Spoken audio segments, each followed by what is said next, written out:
Hello, you're tuned into Ceasefire. My name is Annemarie Jacir. I'm here with Palestinian filmmaker and poet Annemarie Jacir. Annemarie has been working in independent cinema since 1998 and is a founding member of the Palestinian Filmmakers Collective. Annemarie, in your latest film, When I Saw You, you tell the story of a mother and child who leave Palestine and go to Jordan, to a refugee camp. The right of return and the refugee question are the subject also of your film Salt of the Sea. How did you come to make these films, and what is it that interests you about using cinema in particular as a medium to treat this topic? I mean, I think as a Palestinian, I think it's for us the really the core issue of our identity and who we are, and that I mean, we're a people that are 75% made up of refugees today. Most Palestinians don't live in Palestine. They can't even get to Palestine. When I Saw You was actually, when you think about it, yes, they are both about return and the right of return and refugee issues, but I didn't ever conceive it as that. For me, When I Saw You came from a really different place. You know, aesthetically, it comes across very differently. Yeah, and they're both stubborn characters, I guess, but they're very different. I mean, Soraya is a politicized, person who's trying to deal with her history, and Tariq is, he's not politicized. He doesn't really get what's happening. He's part of a political situation, but he doesn't.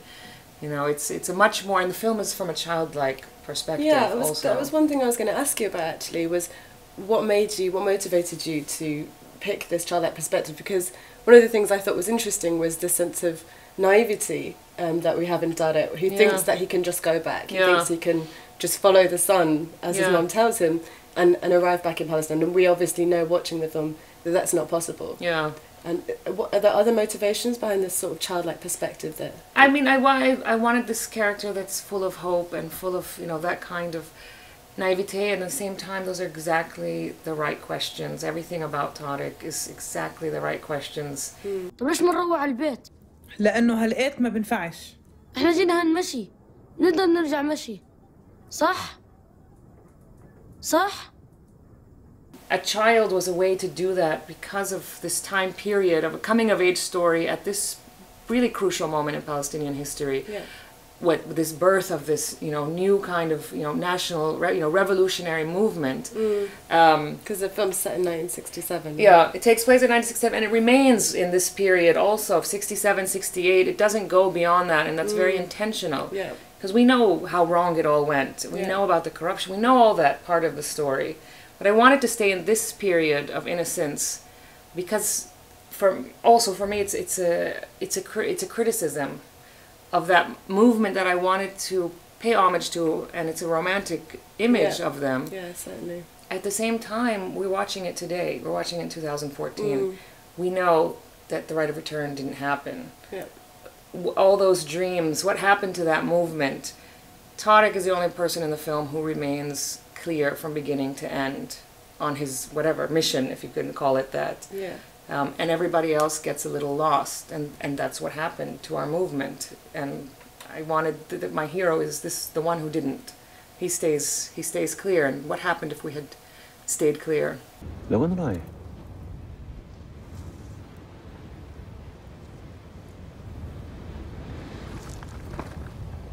We're talking about fiction. We're talking about using this real life, this authentic experience and reality as material for your work. And in your earlier work, like 20 Impossibles, you problematise this whole idea through this story of Palestinian filmmakers who are on the road, of trying to avoid checkpoints and things. And is this a notion that you struggle with when you're making work about Palestine? I mean, I think it's important to always remember your privilege. And it's something I definitely, I think about. I have many privileges. One of them is that as a Palestinian, I can go to Palestine, and I've been going to Palestine all my life, and that's like a dream for most people, So I'm always aware of that. And then when I'm in Palestine, I can move through checkpoint. I mean, I have more freedom of movement than my own, parents do.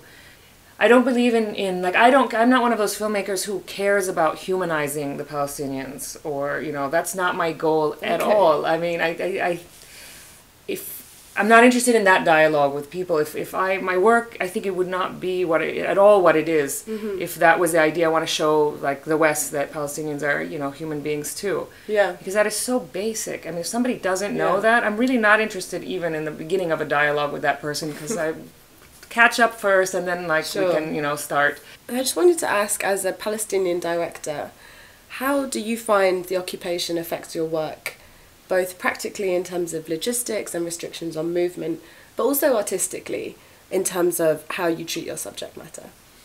Palestinian filmmakers have not allowed to travel. I mean, Salt of the Sea, for example, basically our entire crew was Palestinian, from Ramallah and from surrounding villages. We applied for permits for them to you know, we tried to do things the right way in the film, you know, and we applied for permits. Every single one of them was rejected. We applied again, everybody was rejected. So we shot the film like robbing a bank in the end. We tried to do it the right way. We tried to get 80% of our locations were refused. So either we don't make the film, or we just do it in this kind of guerrilla style way, and that's what we ended up doing. So it's you know, I think, you know. Can you tell us about the guerrilla style way that you did? We were shooting. We would be shooting, like, at, you know, when she goes through the checkpoint, the Kalandia checkpoint. Yeah. There's a little part of that we built when she's talking to the soldiers. And those soldiers, by the way, are those are anarchist Israelis.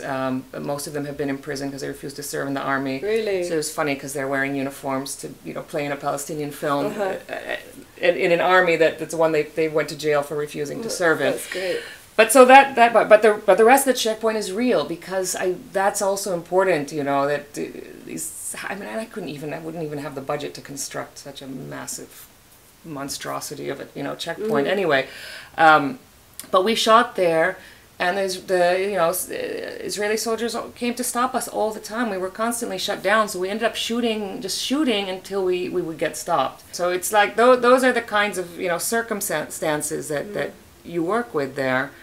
But you find solutions, and that leads into the question about creativity. I think that's why I think Palestinian cinema is good, and that's why I think a lot of cinemas in the world are there. It's when you're constantly being blocked as an artist, you have to think more about what you're doing and why you're doing it.